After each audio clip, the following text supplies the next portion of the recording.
Hi hello नमस्कार मैत्रिणींनो, कसे आहात? मस्त ना. आज घेऊन आली आहे तुमच्यासाठी भन्नाट गरम गरम मऊ लुसलुशीत अशी पुरणपोळी.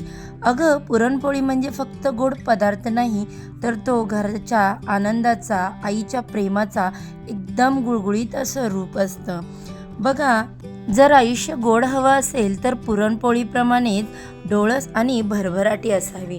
बघा, पुरणपोळी हा महाराष्ट्रातला अतिशय आवडीचा आणि सगळ्यांनी पसंती दिला गेलेला पदार्थ आहे.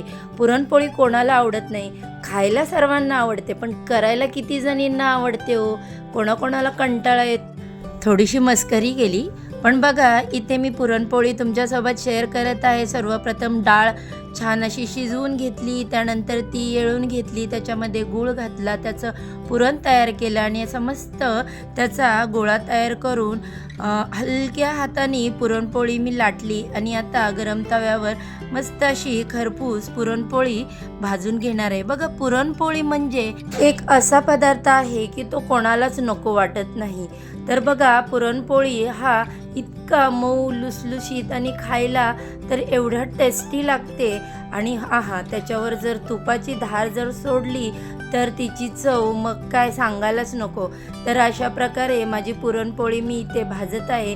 बघा कशी टम्म फुगली, जशी की तुम्ही नवऱ्याला सांगितली एखादी गोष्ट आणायला आणि ते विसरून आले, तुम्ही जसं फुगता ना त्याप्रमाणे पोळी फुगले. एक मजेदार जोक केला हो.